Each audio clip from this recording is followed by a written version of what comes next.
آج جماعت احمدیہ کے ساتھ بھی یہی سلوک ہو رہا ہے، اور کل آپ کی اولادوں کے ساتھ بھی یہی سلوک ہوتا چلا جائے گا.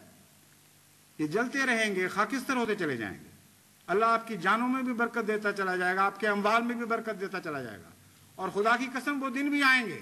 کہ آپ کیسر و کسرا کے طرح کے شہنشاہوں کے رومالوں میں تھوکیں گے اور کہیں گے بخے بخے ابو ہریرہ، اے مسیح موعود کے غلاموں، کیا شان ہے تمہاری کہ آج خدا نے تمہیں وہ جلوے اور مقام عطا فرما دیا کہ بادشاہوں کے کپڑوں پر تھوکتے ہو. اور بادشاہوں کا یہ حال ہوگا کہ مسیح موعود کے کپڑوں کو ترسا کریں گے، برکت ڈھونڈیں گے ان کپڑوں سے. وہ کپڑے جو بظاہر بوسیدہ ہوں گے، جن کو وقت نے دھندلا دیا ہوگا، جن کو احتیاط سے ہاتھ لگایا جائے گا کہ کہیں اس ہاتھ لگانے کی وجہ سے پھٹ نہ جائیں. خدا کی قسم وہ وقت ضرور آئے گا کہ بادشاہ مسیح موعود علیہ الصلوۃ والسلام کے کپڑوں سے برکت ڈھونڈیں گے اور رحمتیں بھیجیں گے اور سلام بھیجیں گے اس وجود پر، اور لعنت بھیجیں گے ان لوگوں پر جنہوں نے جھوٹ اور افتراء سے ہر قسم کے گندے الزام لگائے اور خدا کا کوئی خوف نہیں کیا.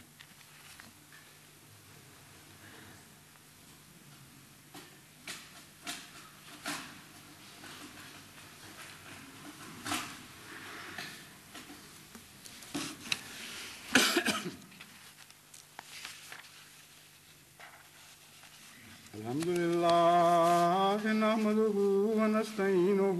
ونستغفره ونؤمن به ونتوكل عليه ونعوذ بالله من شرور أنفسنا ومن سيئات أعمالنا من يهده الله فلا مضل له ومن يضلله فلا هادي له ونشهد أن لا إله إلا الله وحده لا شريك له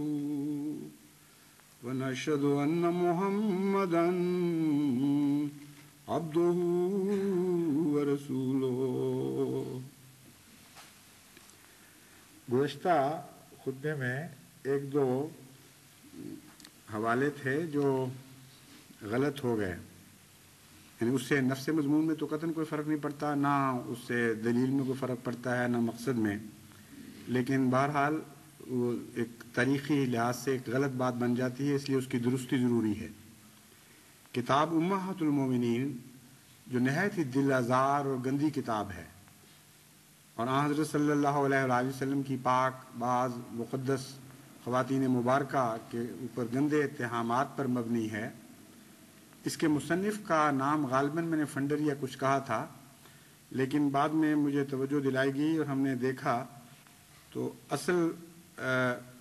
میں اس کا مصنف نامعلوم ہے، اور صرف کتاب پر سوتم داس عیسائی نے گجرانوالا شولہ پریس سے شائع کی، اتنا ہی درج ہے، اور مصنف کا نام چھپایا گیا ہے. دوسرے لندن سے ان کے پہلے مبلغ چودھری فتح محمد صاحب سیال تھے. 1913 تو درست ہے کہ 1913 میں یہ مشن قائم ہوا ہے،